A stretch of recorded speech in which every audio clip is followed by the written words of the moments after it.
Déjà, bonjour à tous. Je voudrais d'abord toutefois remercier le Dieu véritable, créateur du ciel, de la terre, de toute chose, de toute forme de vie, de toute particule, de toute existence, de ce qu'il est grand, glorieux et redoutable. Je remercie ce Dieu parce qu'il est bon, parce qu'il est présent et de ce qu'il est calme actuellement. Parce que Dieu observe. Celui dont on nomme Dieu sur toute la terre, il observe les humains, les créatures. Et il voit les manques de connaissances. Aujourd'hui, nous allons parler par sa divine puissance et par le véritable Saint-Esprit, dont on fait allusion dans Jean 20, 22, que les apôtres de l'Afrique ancestrale ont véritablement reçu. Nous allons parler du Christ, c'est-à-dire, nous allons parler de celui dont on nomme Christ dans l'Évangile, celui dont on dit qu'il est arrivé sur la terre il y a 2000 ans en Palestine. Durant l'enseignement, je vais vous démontrer que le Christ qui est arrivé il y a 2000 ans, c'est un faux Christ. Il vous a tous séduit. Donc, tous ceux qui prient ce Christ-là, ce Jésus, dans les assemblées, dans les églises, dans vos cœurs, vous faites des DVD, des musiques, vous venez faire des vidéos sur YouTube, sur Facebook, sur Twitter, sur d'autres sites moteurs de recherche, d'autres sites, vous faites des vidéos sur la personne de Jésus. Vous dites que c'est un juif qu'il est venu il y a 2000 ans. Vous êtes complètement égaré. Vous avez reçu un esprit de délit. Deutéronome 28, 28. Le Père te frappera de délit, d'aveuglement, de garement d'esprit. Vous allez tâtonner en plein jour. Vous êtes en train de tâtonner. Un esprit occulte vous a séduit. Je le dis, je répète et je pèse mes mots. Et les musulmans aussi ont pris exactement le même Christ de la Bible, c'est-à-dire qu'il est arrivé il y a 2000 ans. Ils l'ont introduit dans le Coran en disant que c'est Issa. Donc eux aussi sont égarés parce qu'ils ont cru que ce personnage-là, c'est-à-dire qui est arrivé il y a 2000 ans, était le véritable premier-né. Mais aujourd'hui, je vais vous démontrer que tous ceux qui disent qu'ils ont vu le Christ et qu'il était comme un arabe, il était blanc aux yeux bleus, vous êtes en train de délirer complètement. Tous ceux qui disent que Christ les a apparus, qu'il était beau, il était ceci, il était cela, qui Christ les a parlé, ils ont entendu la voix de Christ. Vous êtes en train de délirer complètement. Nous allons donc voir avec la véritable, c'est-à-dire la véritable révélation du Père. Parce qu'il est dit dans Proverbe 19.2 que le manque de science n'est bon pour personne. N'est bon pour personne. Mais la parole dit encore, dans Proverbe 25.2, la gloire du Père est de cacher des choses. Et la gloire des rois est de sonder les choses. Donc tous ceux qui se sont autoproclamés chrétiens, pasteurs, révérends, bishops, maréchal, imams, scientifiques, archéologues, ou je ne sais quoi encore, ont essayé de sonder les mystères du Père et ils n'ont pas réussi. Les gens donnent des dates. Ils disent que Christ est arrivé il y a 2000 ans. Ça me fait rigoler parce que je connais le véritable premier-né. Je connais le premier-né à la période dont il est descendu dans votre plan physique. Durant l'enseignement, on vous montrera donc que ce personnage, le premier-né, n'est pas venu il y a 2000 ans, ni 3000 ans. Il est venu bien avant. Je dis bien avant encore. Parce que les scientifiques, les archéologues de ce monde, ceux qui font des recherches, des fouilles archéologiques, ils se basent sur les datations, sur, les carbone 14, ils essaient d'examiner. Ils disent que non, il est apparu, comme je dis encore, je me répète, il y a 2000 ans. Et d'autres disent que l'univers, parce que la première tromperie déjà de l'homme, c'est-à-dire de ceux qui se disent scientifiques, c'est d'abord par rapport à la création du monde. Quand le scientifique dit que l'univers, votre monde, c'est-à-dire votre univers, que mon Père a créé par sa divine puissance, ils disent que l'univers est estimé à 13 à 15 milliards d'années. J'aimerais donc qu'on m'explique comment ils ont fait pour calculer que l'univers est apparu il y a 15 milliards d'années. Ils ont calculé ça comment? Puisque ceux qui croient à la Bible, ceux qui croient à l'Évangile, ceux qui croient à la Torah, vous ne devez pas ignorer qu'il est dit dans la Torah, dans Genèse chapitre 1 au verset 14, que le Père a créé le soleil, la lune et les étoiles pour marquer les temps, les circonstances, les époques, les années, les jours, dont le temps terrestre a existé dans Genèse chapitre 1 au verset 14. Or, dans Genèse chapitre 1, verset 1 à 13, le Père a créé les cieux, la terre, la mer, la faune et la flore. Le temps n'existait pas. Mais comment se fait-il que les scientifiques viennent, ils disent que le monde est estimé, c'est-à-dire l'univers est estimé à 15 milliards d'années. Ils estiment ça comment? Puisque le temps n'existait pas quand l'univers a été créé. Ça, c'est juste l'introduction. Maintenant, on va entrer dans le vif du sujet. Vous ne devez pas ignorer que celui dont on nomme Christ ici, là, qui est arrivé il y a 2000 ans, c'est-à-dire le Messie, le Sauveur, avant la venue de ce Christ il y a 2000 ans, il y avait déjà des sauveurs qui sont arrivés, qui ont fait exactement les mêmes miracles, qui sont nés pareils que lui, qui ont eu le même titre que lui. Pareil. Nous allons donc voir, durant tous ces sauveurs, qui est le vrai sauveur.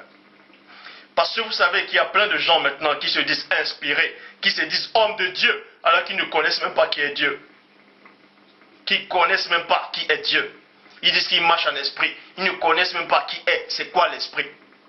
Ils disent que Satan, celui dont on nomme Satan, l'ancien jadis chérubin ouin, a envoyé des faux Christ pour contrecarrer les plans du vrai Christ qui devait arriver, pour s'aimer la zizanie.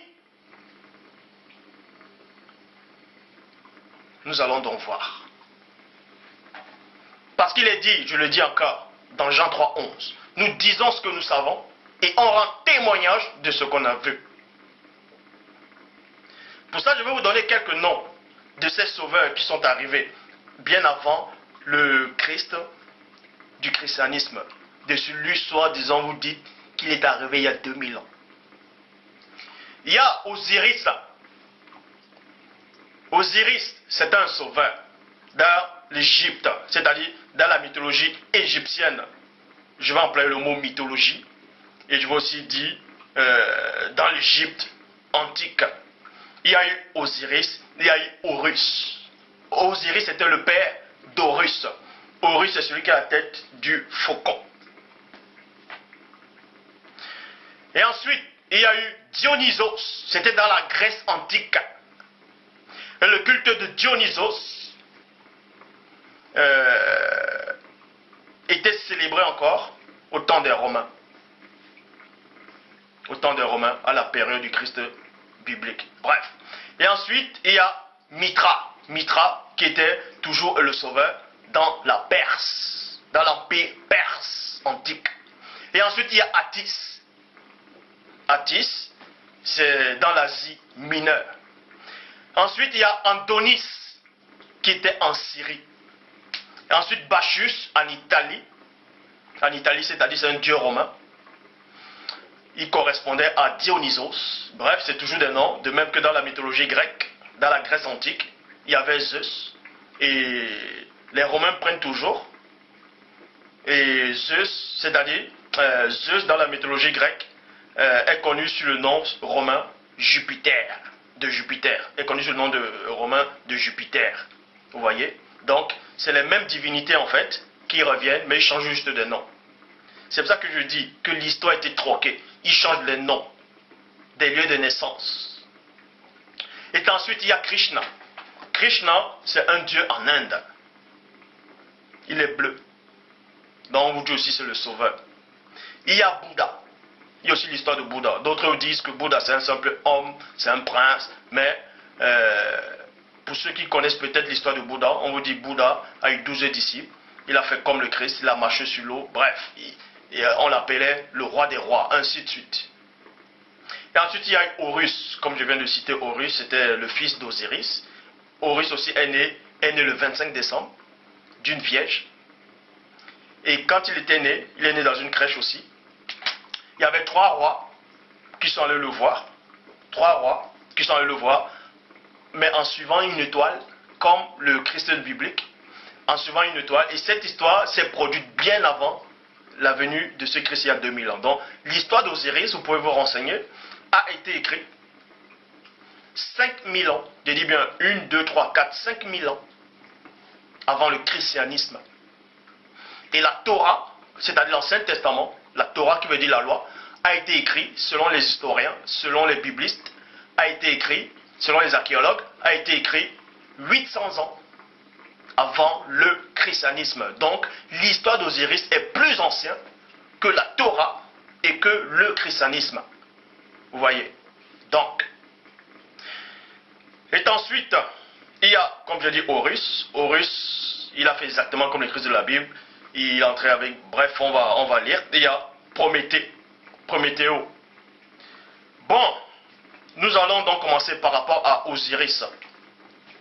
Osiris, dans l'Égypte antique, était considéré comme le sauveur, comme le fils et en même temps le père, c'est-à-dire le sauveur. Il a fait exactement les mêmes miracles que le Christ de la Bible. Il est bien arrivé avant le Christ, soi-disant qu'on dit qu'il est arrivé à 2000 ans. Osiris a eu un père. Vous voyez? A eu un père et une mère. La maman d'Osiris s'appelait Nout. C'était la déesse du ciel. Je dis bien, vous pouvez vérifier. La maman d'Osiris s'appelait Nout.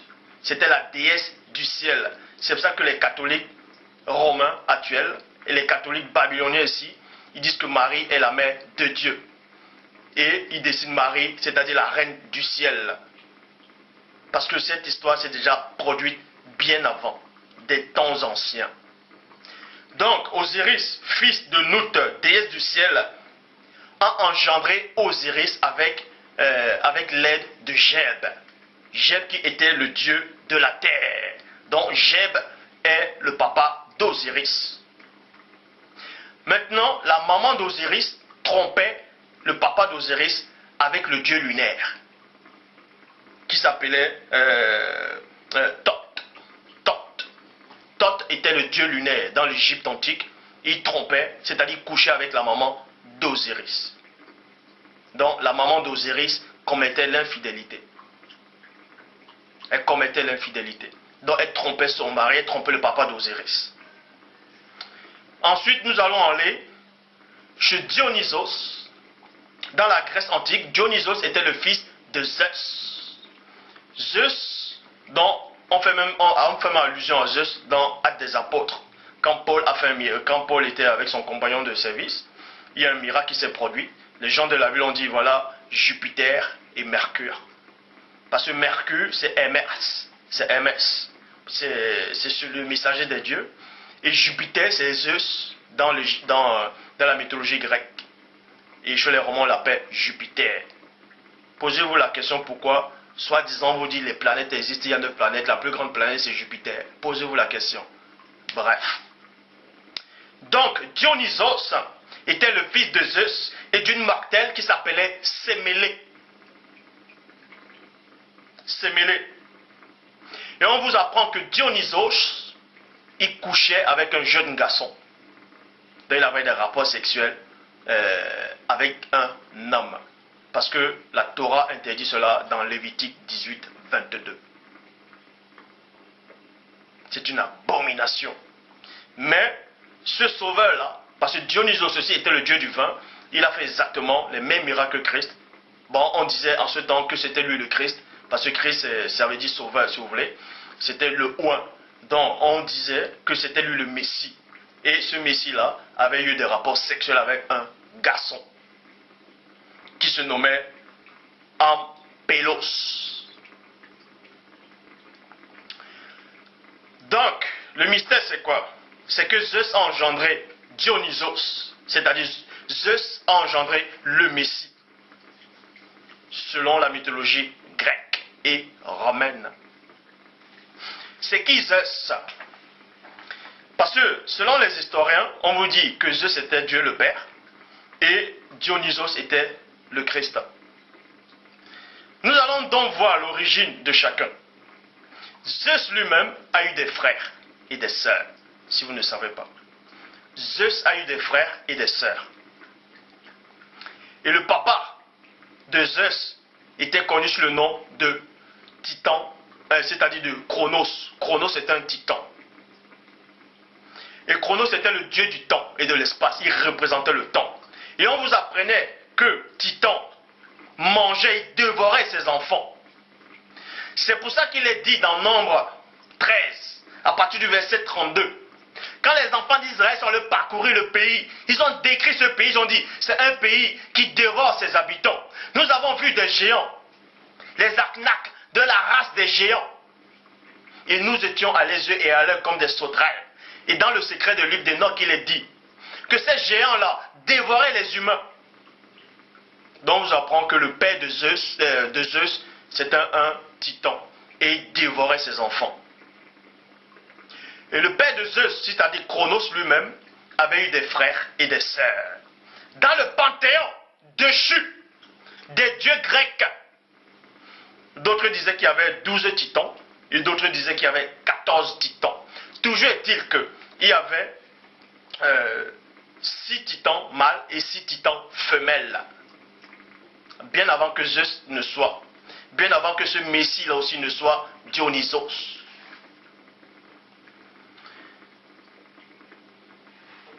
Et parmi les titans les plus puissants, c'est-à-dire le plus puissant des titans, mâle n'était pas celui qui représentait le temps. C'était Titan Océan. C'était Titan Océan. Et dans la mythologie grecque, Titan Océan, c'est lui qui engendrait les sirènes des eaux. Donc l'oncle de Zeus était le plus puissant des titans, de ses frères, de ses oncles. Et ces titans aussi ont eu une naissance. On les a aussi engendrés. Pour ceux qui ne savent pas. Et ensuite, on va aller chez Mitra. Mitra, c'est le fils d'Anaïta, c'est-à-dire de la déesse Ananita. Vous voyez? Mitra lui-même aussi, c'est dans la Perse antique. C'est pour ça que je dis, le premier, c'est-à-dire Osiris est arrivé bien avant eux, même Horus est arrivé bien avant tous ces noms qu'on cite. Parce que l'Égypte, c'est-à-dire l'Égypte antique, on parle de l'Égypte dans Genèse chapitre 1, non plutôt, dans Genèse chapitre 10, au verset 6, qui dit les fils de Shem fut Cush, Mitzraïm, qui veut dire Égypte. Vous voyez? C'est là où les Égyptiens ont commencé, mais la Perse n'existait pas encore. C'est-à-dire, eux n'existaient pas encore. Dans l'Égypte antique, Osiris est le plus ancien. Et je dis encore, l'histoire d'Osiris a été écrite 5000 ans avant le christianisme.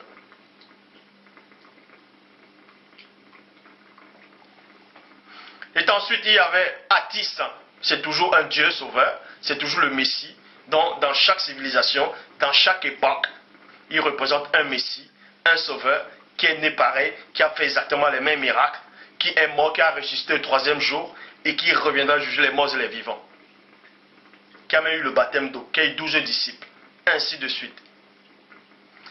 Mais c'est le nom qui change. Il y a Attis, c'est en Asie mineure. Et ensuite, il y a Andonis, c'est en Syrie. Andonis, c'est un mortel, couché avec Aphrodite, la déesse de l'amour, fille de Zeus et de Dionée. L'une des filles d'Océan. Donc, vous comprenez quoi? Que Zeus a eu des rapports sexuels avec l'une des filles d'Océan, c'est-à-dire avec sa cousine. Parce que Océan, c'est le titan Océan qui est le frère du papa de Zeus. Donc, l'inceste était déjà là. Ensuite, il y a Bacchus, c'est en Italie. L'Italie, c'est-à-dire c'est le dieu romain qui correspondait à Dionysos. C'est le dieu du vin et de l'ivresse, de la débauche sexuelle. Donc, c'est le tel dont Bacchus, c'était le dieu du désordre, de la perversion sexuelle. Vous voyez, il était tout le temps bourré. Ensuite, il y a Krishna. Krishna, c'est celui qui est bleu en Inde. En Inde, il y a plusieurs divinités. il y a Kali, Shiva, Brahma, Vishnu, Ganesh, ainsi de suite. Mais la divinité suprême en Inde, pour ceux qui ne savent pas, ce n'est pas Kali, ce n'est pas Vishnu, c'est Brahma. C'est Brahma qui est la divinité suprême en Inde. Et selon la mythologie hindoue, Brahma, ce sont les manifestations, c'est-à-dire tous les autres dieux, ce sont ces manifestations en fait. Ce sont ces manifestations. Et ensuite, il y a Bouddha. D'autres disent que Bouddha, c'était un prince, c'était un simple homme qui a connu l'éveil. Il était illuminé. Mais si vous connaissez réellement l'histoire de Bouddha, déjà premièrement, vous apprenez que les anciens manuscrits de Bouddha, Bouddha était un noir. Mais ils l'ont peint en blanc. Mais Bouddha était un noir dans les anciens manuscrits. Et chez les bouddhistes le savent. Les bouddhistes le savent. Bref. Donc Bouddha aussi a eu 12 disciples. Il a marché sur l'eau. On l'appelait le roi des rois. Exactement comme le Christ. Il a fait les miracles comme le Christ. Et ensuite il y a Prométhée. Donc là, ce sont des sauveurs, ce sont des messies, des Christ qui sont arrivés, c'est-à-dire que j'ai annoncé. C'est-à-dire que je donne, parce qu'il y en a plusieurs encore dans d'autres civilisations, mais je vais m'arrêter là pour l'instant. Donc Osiris, l'histoire d'Osiris a été écrite 5000 ans avant le christianisme. Et la Torah a été écrite 800 ans avant le christianisme. Donc l'histoire d'Osiris est plus ancienne que le Christ de la Bible, c'est-à-dire de celui qui est arrivé il y a 2000 ans, et de Moïse lui-même. Donc, parce que Paul t'a dit ne méprisez pas les prophéties, examinez toutes choses et retenez ce qui est bon. On va donc parler d'Osiris, de Dionysos, tout ça. En parlant d'Osiris et Dionysos, il est Dieu, c'est un Dieu fait chair, le sauveur et fils de Dieu. 2. Son père est Dieu et sa mère est une vierge mortelle. 3. Il est né dans une grotte le 25 décembre devant 3 bergers. 4. Il meurt à la Pâque en sacrifice pour les péchés du monde. 5. Il donne à ses fidèles l'opportunité de renaître au moyen d'un baptême. 6. Il tourne miraculeusement l'eau en vin à une cérémonie de mariage. Vous pouvez aussi voir ça dans Jean 2. 7. Il entre triomphalement dans une ville monté sur un âne, tandis que le peuple agitait des feuilles de palme pour l'honorer. Des feuilles de palme, dans la Bible c'est écrit les feuilles de rameau, pour l'honorer. 8. Après sa mort, il descend aux enfers, puis le 3e jour, il ressuscite des morts et monte au ciel plein de gloire. 9. Ses disciples attendent son retour en tant que juge au jugement dernier. Donc, vous voyez qu'avant le Christ qui est arrivé il y a 2000 ans, il y a eu des messies, il y a eu des sauveurs. Ils ont fait exactement comme lui. Donc, on va donc voir qui c'est qui est le vrai Messie, qui c'est qui est le vrai Christ. Pour ça, je vous exalte. Je sais que cette vidéo-ci va déstabiliser plein d'entre vous. D'autres vont se remettre en question. D'autres peut-être vont dire, qu'est-ce que je suis en train de raconter? Que je suis en train de délirer. Libre à vous de penser que je suis en train de délirer. Mais je vous le dis, c'est vous qui êtes en train de délirer. Le Christ que vous adorez là, c'est un faux Christ, je vous le dis. Vous avez embrassé un faux Christ. Donc quand vous allez tous mourir, vous allez aller dormir dans le séjour des morts. Et vous serez jugés à la fin des temps, non pas pour la foi que vous avez eue, mais pour vos œuvres. Et je plains vos œuvres. Pour ça, on va aller dans Matthieu 24, au verset 5. Matthieu 24, au verset 5. Vous allez avoir une révélation aujourd'hui. Vous allez comprendre les mystères cachés du Père. Matthieu 24, verset 5 qui dit, car plusieurs, c'est la personne du premier-né qui parle dans la Bible. Car plusieurs viendront. On a déjà montré ces plusieurs. Mais la parole dit ici que plusieurs viendront. Viendront, c'est quoi? C'est dans le futur, ce n'est pas dans le passé. Il n'a pas dit plusieurs sont venus, mais plusieurs viendront dans le futur. Vous pouvez taper la conjugaison, vous pouvez taper la grammaire, vous pouvez aller, définition, viendront, c'est quoi? On va te dire c'est dans le futur et non dans le passé. Plusieurs viendront. Et non sont venus. Sous mon nom, disant, c'est moi qui suis le Christ. Il n'a pas dit c'est moi qui suis Jésus, ou c'est moi qui suis Yehoshua, mais c'est moi qui suis le Christ. Point. Et ils séduiront beaucoup de gens. Point. Donc, la personne du premier-né met l'accent, il dit ici, parce qu'il est bien placé, que quiconque, dans l'histoire de la création, quand il parle, parce que ses paroles sont esprit et vie. Et la personne du premier-né dit, car plusieurs viendront, et non plusieurs sont déjà venus. Mais plusieurs viendront, c'est dans le futur.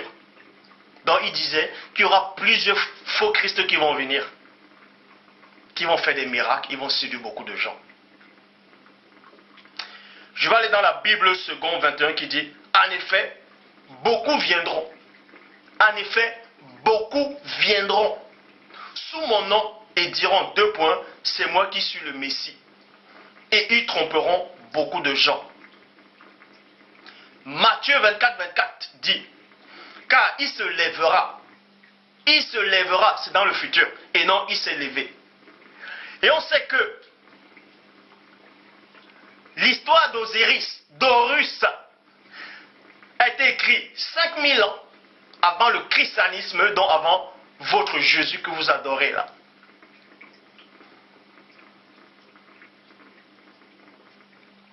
Mais le premier-né dit ici, car il se lèvera dans le futur. Quand on dit il se lèvera et non il s'est élevé.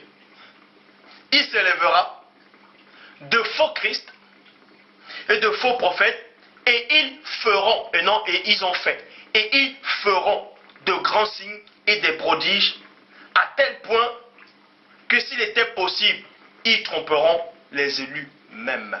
Point.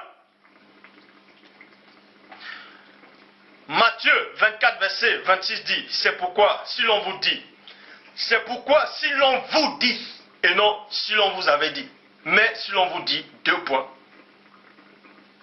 Voici, il est dans les déserts, n'y allez pas, deux points. Voici, il est dans les chambres secrètes, ne le croyez pas. Donc, vous allez comprendre ici, la révélation c'est quoi? C'est que le véritable Christ a existé. Le véritable Messie a existé. Le véritable premier-né a existé, existe toujours. Mais est venu bien avant 2000 ans. Le vrai Christ est venu bien avant l'histoire d'Osiris, bien avant Dionysos, bien avant Attis, bien avant Bouddha, bien avant Krishna. C'est pour ça qu'il a dit, qui se lèvera de faux Christ? Parce que si le vrai Christ était venu il y a 2000 ans, il n'allait pas dire il se lèvera de faux Christ. Il allait dire il s'est levé de faux Christ et il se lèvera encore de faux Christ. Est-ce que vous comprenez la révélation? Ça veut dire ce Christ qui est arrivé il y a 2000 ans, c'est le faux Christ. Le véritable Christ, qui était dans l'Afrique ancestrale, a dit il se lèvera de faux Christ. Plusieurs viendront sous son nom. Son nom c'est quoi? Il n'a pas dit Yehoshua, il n'a pas dit Jésus. Il a dit plusieurs viendront sous mon nom disant c'est moi qui suis le Christ. Parce que le Christ c'est le sauveur. Et tous ces sauveurs que j'ai cités là, ils sont venus en tant que sauveurs de l'humanité. C'est pour ça que Job 33, 14 dit Dieu parle cependant tantôt d'une manière, tantôt d'une autre, et l'on n'y prend point garde. Excusez-moi.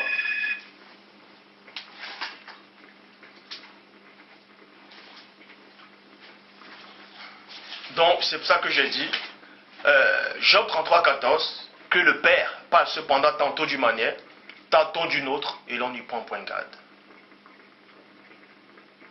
Si c'était le vrai Christ qui est arrivé, il y a 2000 ans, il n'allait jamais dire, je le répète encore, que il s'élèvera de faux Christ.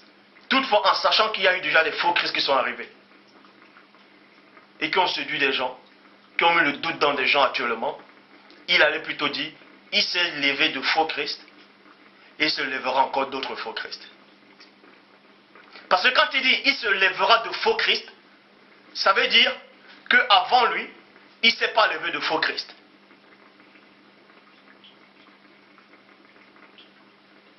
De même que je dis, il se lèvera de faux Zulula. Ça veut dire qu'avant moi, il n'y a pas eu de Zulula. Mais c'est après moi qu'il y aura des faux Zulula. C'est ce que Christ dit. Il se lèvera de faux Christ et de faux prophètes.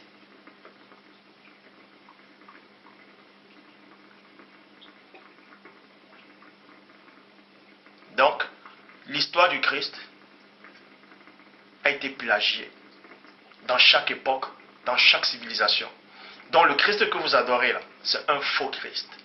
Celui-là qui se fait passer pour Jésus, je le dis encore, c'est un faux Christ qui est arrivé il y a 2000 ans. Donc on vous dit qu'il est arrivé il y a 2000 ans. C'est un faux Christ. Le vrai Christ n'est pas arrivé il y a 2000 ans. Il est arrivé bien avant tous les messies que je viens de citer. Bien avant. Et vous tous, vous avez été trompés. Vous tous êtes en train de délirer. Quand vous criez, oh Jésus mon sauveur, vous êtes dans la confusion totale. Pourquoi vous êtes dans la confusion? Je vais vous donner une petite révélation pourquoi vous êtes dans la confusion. La parole dit dans 2 Thessaloniciens chapitre 2 versets 11 à 12. Aussi Dieu les envoie une puissance d'égarement pour qu'ils croient au mensonge. Virgule. Pour qu'ils croient au mensonge. Pourquoi Dieu les envoie une puissance d'égarement pour croire au mensonge? D'autres vont peut-être dire, mais ça veut donc dire qu'il y a des gens qui sont nés pour être égarés? Non. Dieu veut que tout le monde soit sauvé. Mais il y a certains gens qui sont déjà égarés. Pourquoi? Aussi Dieu les envoie une puissance d'égarement pour qu'ils croient au mensonge, afin que tous ceux qui n'ont pas cru à la vérité, mais qui ont pris plaisir à l'injustice soient condamnés. Ça veut dire quoi? Tous ces gens qui disent qu'ils aiment le Christ, qu'ils aiment Dieu, on vous présente un faux Christ blanc avec les yeux bleus, avec de longs cheveux. Or, la parole dit dans 1 Corinthiens chapitre 11 au verset 14 que c'est une honte pour l'homme d'avoir de longs cheveux, que la nature elle-même ne vous enseigne pas que c'est une honte pour l'homme d'avoir de longs cheveux. Si la nature, quand vous dites que Christ est Dieu le Père, il crée sa nature et la nature va l'enseigner que c'est une honte qu'il lui-même ait des longs cheveux. Réfléchissez. Donc, ça veut dire, on vous a déjà appris depuis étant petit que Christ était blanc, il avait des yeux bleus, qu'il était juif là en Palestine. Vous l'avez accepté. Mais la parole me dit dans Daniel chapitre 7 au verset 9 qu'il avait des cheveux comme la laine pure. La laine pure c'est le cheveu du mouton, c'est afro, donc il ne pouvait pas avoir de longs cheveux. Bref. Et quand on vient vous démontrer le contraire, que Christ n'était pas comme ça, n'avait pas cette apparence, et qu'il était noir, vous sortez de vos gants. Non, qu'est-ce que tu racontes à te délirer? Et même s'il était noir, même s'il était blanc, ça change quoi? C'est la foi qui sauve. Être noir, si Christ était noir, ce n'est pas ça qui sauve. Je vais vous dire que ça sauve. Vous savez pourquoi ça sauve? La preuve, vous êtes perdus. Puisque vous croyez déjà au mensonge. Si on met l'accent en disant que le vrai Christ était noir, vous allez me dire ça compte pas. Bien sûr ça compte. Vous savez pourquoi ça compte? Parce que Christ, avant de monter, en tout cas le vrai Christ qui est arrivé dans l'Afrique ancestrale est arrivé, il a dit à ses apôtres, je m'en vais au Père, je vous enverrai l'Esprit de vérité, il vous enseignera toutes choses. Toutes choses, ça veut dire quoi? Ça veut dire même sa couleur. Pourquoi?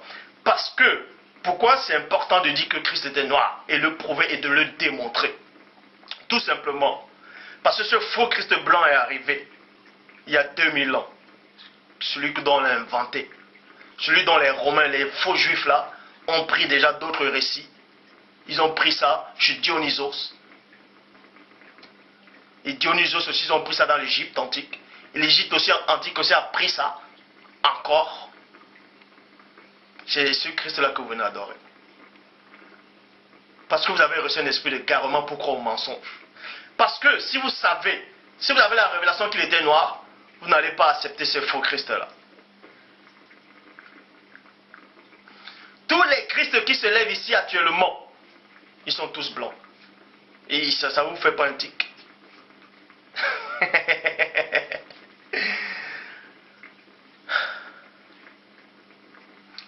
Vous allez me dire, si Christ était blanc, un noir, ça compte quoi? Est-ce que ça sauve?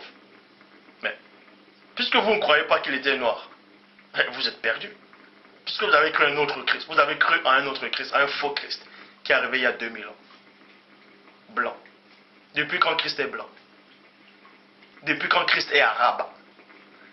Depuis quand? Puisque la parole me dit, dans Genèse, chapitre 10, au verset 6, que les fils de Cham furent Couche. Donc le premier fils de Cham était Couche, se nommait Couche. Le deuxième c'était Mifraïm et l'autre c'était Ponte. Le quatrième c'était Canaan. Et selon vos faux historiens, ces racistes, ils disent que Noé a maudit Canaan et les Noirs ont apparu. Alors que le grand frère de Canaan était déjà noir, connu sous le nom de Couche. Couche ça veut dire Éthiopie. Vous pouvez vérifier dans Jérémie chapitre 13, au verset 23. Il est dit, je vais vous donner 3 versions des Bibles. Vous pouvez aller dans 8 secondes, 1910. Jérémie chapitre 13, verset 23. Un Éthiopien, c'est-à-dire un Couchite, peut-il changer la couleur de sa peau? Un léopard, c'est tache. Maintenant, vous allez sur Internet, vous tapez sur le moteur de recherche, vous tapez la Bible, traduction écuménique de la Bible Tob. Toujours dans Jérémie chapitre 13 au verset 23 qui dit, un noir peut-il changer la couleur de sa peau? En parlant toujours de couche. Et Bible du rabbinat et la Bible de rabbinat, Zakan Khan dit, un nègre peut-il changer la couleur de sa peau? Dans Jérémie 13, 23. Donc on vous apprend que le premier fils de Cham était noir.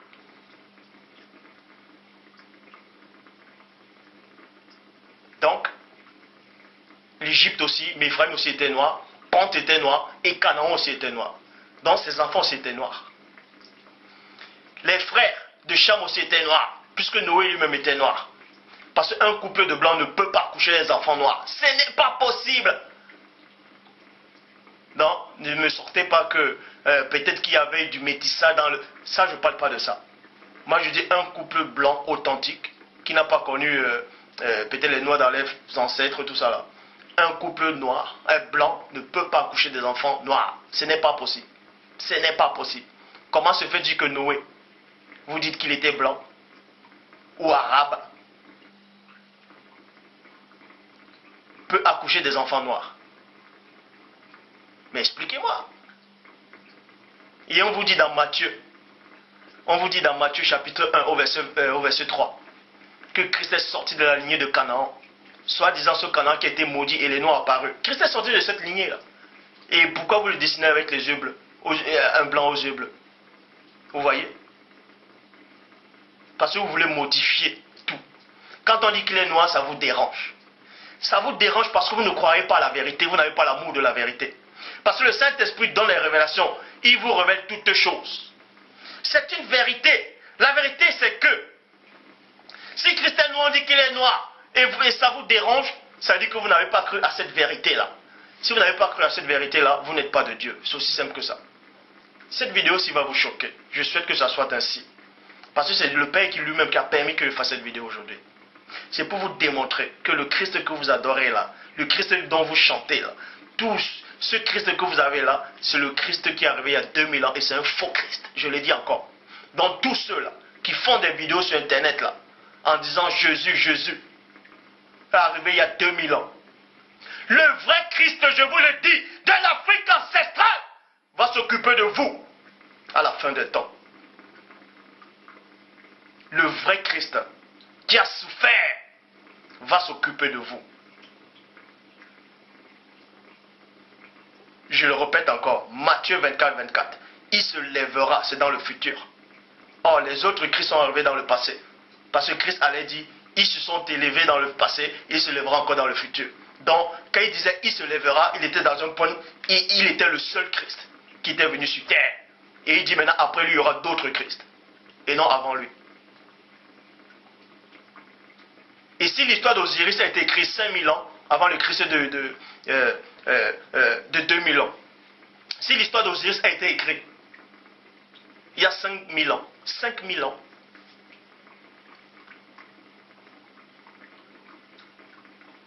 cela vous comprenez que le véritable Christ est arrivé bien avant 5000 ans. Même plus de 10 000 ans. Vous allez me dire, mais c'est quoi ces dates-là? Donc, tous ceux qui font des vidéos sur YouTube, là, vous venez témoigner sur un Jésus que vous ne connaissez même pas. Sur un faux Jésus blanc, arabe ou juif ou je ne sais quoi encore. Vous venez témoigner, Jésus m'a sauvé. Le vrai Christ va s'occuper de vous. Le vrai Christ va s'occuper de vous.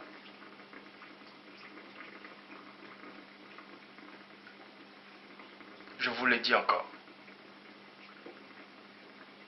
Donc, je le répète, toutes les religions qui sont dans le monde ont été plagiées dans l'Afrique ancestrale. Vous allez me dire, non, Dieu n'est pas noir. Est-ce que je vous ai dit que Dieu est noir? Mais Dieu dit néanmoins, dans Genèse chapitre 1, verset 26, dans certaines traductions, faisons l'homme à notre image. Il a fait l'homme noir. Pourquoi? Pourquoi? Et quand vous lisez dans Jean chapitre 1, verset 12, il est dit quoi? Plutôt dans Jean chapitre 1, verset 11, il est dit quoi? Il est venu chez les siens, et les siens ne l'ont point reçu. Le Christ est venu chez les siens. Les siens, c'est quoi? Le mot sien, ça veut dire quoi? Les siens, c'est quoi?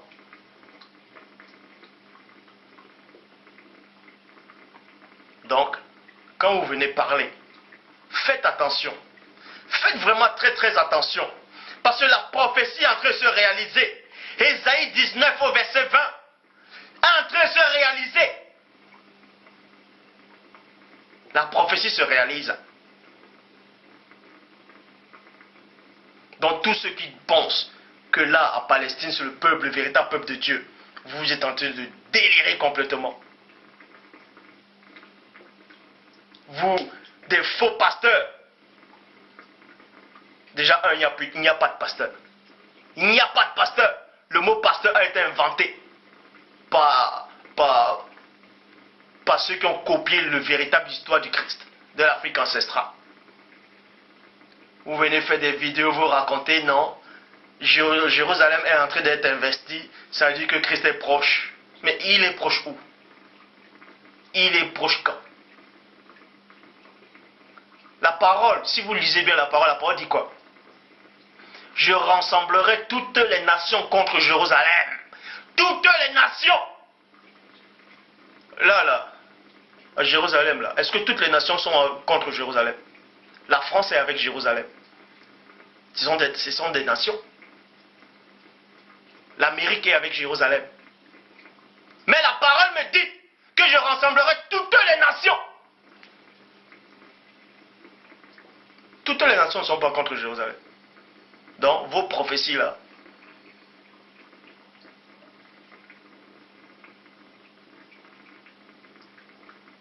vous voulez expliquer les prophéties. Non, mais vous croyez où? Vous savez c'est quoi une prophétie?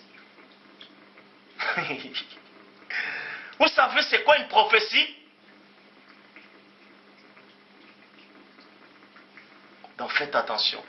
Quand vous venez, vous lisez la Bible déjà qui a été plagiée dans l'histoire, c'est-à-dire l'histoire de la Bible. Je dis, je répète, je pèse mes mots. Vous pouvez dire que c'est en train de délirer, c'est votre problème. De Genèse à Apocalypse, c'est l'histoire des Noirs, je le dis. Et je le revendique encore. Je ne suis pas en train de rabaisser un peuple ou une couleur, quoi que ce soit. Jean 3,11. Nous disons ce que nous savons et on rend témoin de ce qu'on a vu. Même vos scientifiques disent que le premier homme c'est un noir, il vient d'Afrique. Alors, et pourquoi vous présentez le premier homme de la Bible, Adam, blanc? Pourquoi? Pourquoi vous ne voulez pas le représenter noir? Pourquoi ça vous dérange? Parce que vous n'avez pas cru à la vérité. Vous avez refusé la vérité. Vous avez renié la véritable parole du Père. Et vous, maintenant, vous vous basez. Non, c'est la foi qui sauve. La foi, c'est quoi? La foi, c'est la vérité. Dans la foi véritable, il y a la vérité dans la foi. Est-ce que vous comprenez? Donc, si vous n'avez pas une partie de la vérité, votre foi elle est vaine. Je le dis encore. Genèse, Apocalypse, c'est l'histoire des Noirs. C'est l'histoire des Noirs, du peuple des Noirs, du peuple noir, dans l'Afrique ancestrale, et non ce qui s'est passé il y a 2000 ans, comme vous vous faites croire. Le Christ, les apôtres, tout ça a réellement existé. Mais ce n'est pas des dates dont on vous montre. Ce sont des dates qui ont existé bien avant. On a juste pris cette histoire. Ils ont plagié cette histoire.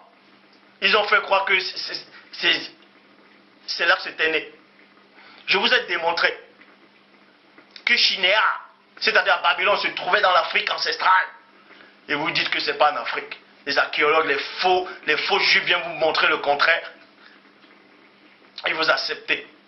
Parce que vous n'avez pas cru à la vérité. Vous n'avez pas l'amour de la vérité. C'est parce que vous êtes égarés. Vous êtes voués à la damnation. Je vous le dis. C'est dur les paroles que je dis, mais c'est la vérité. Vous êtes voués à la damnation. Celui qui n'est pas de moi, c'est-à-dire celui qui n'est pas de Christ. C'est ce que Christ dit. Celui qui n'est pas avec moi est contre moi. Dieu est esprit.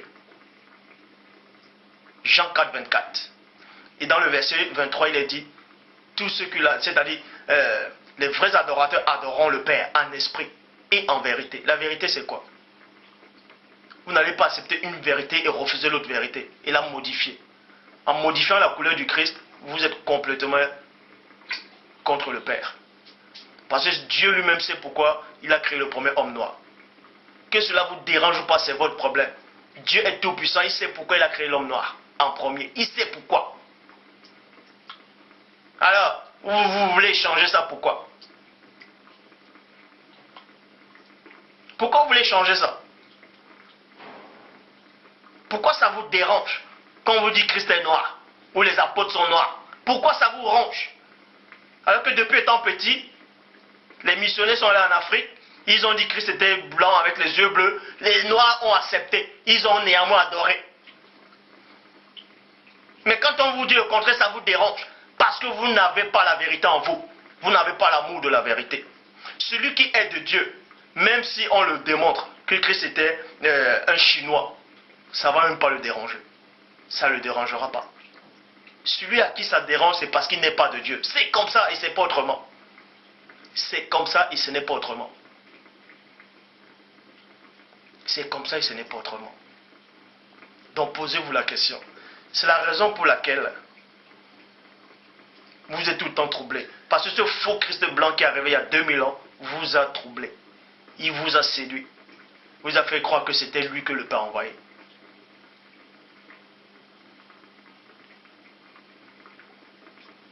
Il vous a troublé. Et c'est celui que vous adorez.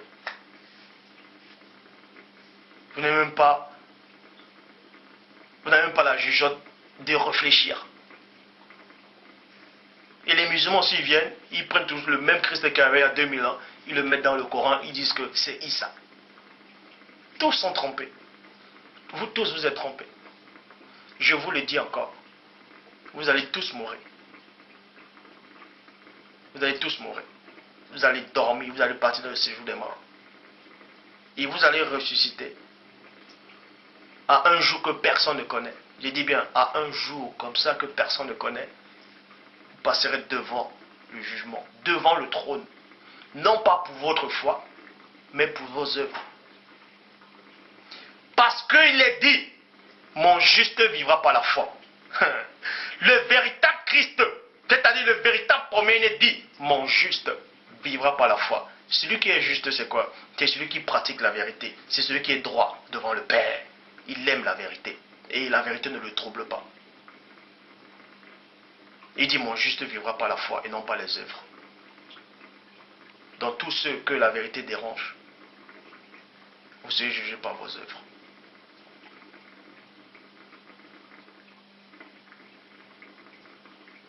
Vous serez jugé par vos œuvres.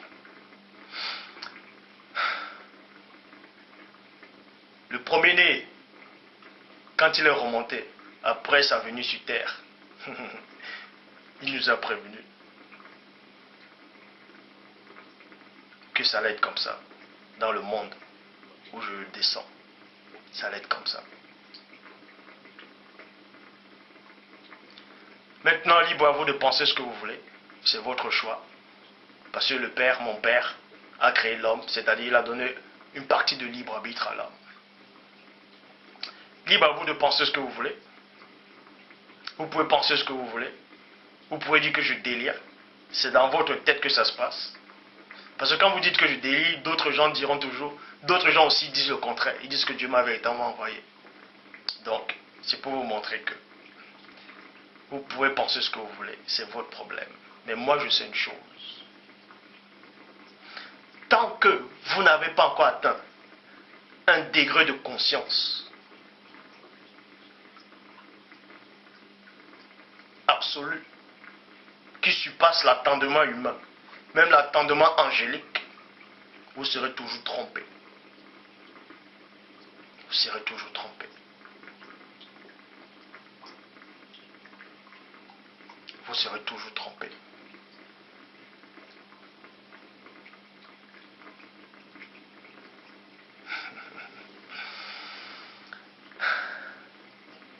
Il y a certaines révélations, c'est-à-dire, il y a certains passages dans la Bible que je ne pourrais pas vous citer actuellement. Il y a certains passages que je ne pourrais pas vous citer actuellement. Parce que si je vous cite ces passages, et j'explique ces passages avec l'esprit du Père, vous allez croire que je suis devenu fou. La foi de beaucoup de gens va se casser. Mais quelle foi même? La foi de ce faux Christ usurpateur qui est arrivé il y a 2000 ans.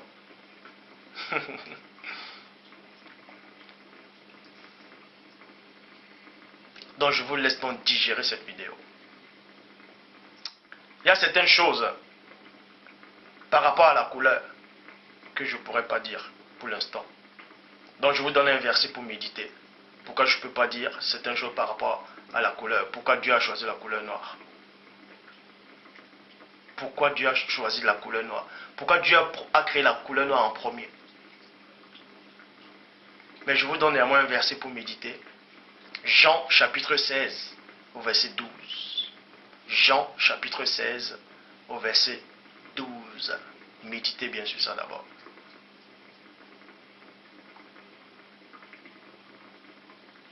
Vous pouvez envoyer vos commentaires. Vos commentaires ne viendront que dans vos cerveaux humains. Si vos cerveaux humains vous réfléchissent, vous levez le matin, vous faites comme tout le monde, même les animaux font comme pareil. Vous venez vous asseoir, ouais, non, tu as tort, avec vos petites intelligences humaines, le cerveau humain, papa, vous écrivez, ah non, non, qu'est-ce que tu racontes? Après vous repartez, regardez la télé, vous mangez, vous dormez comme tout le monde. Mais vous vous croyez où? Vous êtes des simples créatures, point barre, vous êtes des mortels. Le Père vous a créé dans ce plan physique, il y a des dimensions que si vous n'avez pas atteint, vous allez toujours vous asseoir en train d'écrire. Ah mais le frère, tu es dans l'erreur, qu'est-ce que tu dis? Je parle en langue. Mais non. Qui c'est qui parle en langue? Vous dites vous parlez en langue. Pour parler en langue, pour avoir des dons spirituels, il faut d'abord être baptisé du Saint-Esprit. Mais avant d'être baptisé d'abord du Saint-Esprit, il faut d'abord recevoir le Saint-Esprit, être d'abord enfant de Dieu. Est-ce que vous comprenez? Quand on est enfant de Dieu, on est enfant de la vérité. Et la vérité ne nous trouble plus.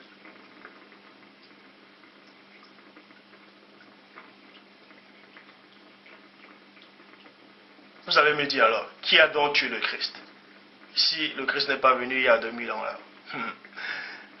Il y a aussi des documents qui attestent que les Romains étaient aussi dans l'Afrique. Bref, pour l'instant je vais m'arrêter là. Et la prochaine vidéo, ça va être... oui, la prochaine vidéo, je vais parler de l'esprit, l'âme et le corps, comment fusionner les trois êtres. C'est-à-dire, je vais d'abord vous expliquer le chemin. Il y a un chemin qui mène. C'est-à-dire, il y a un chemin par où passer avant de fusionner les trois êtres. Avant de fusionner l'esprit, l'âme et le corps. Et ensuite adorer le Père en esprit et en vérité.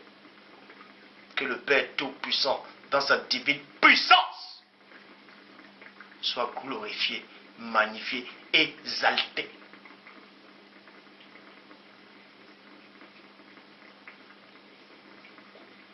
Et je te remercie aussi, toi, premier-né,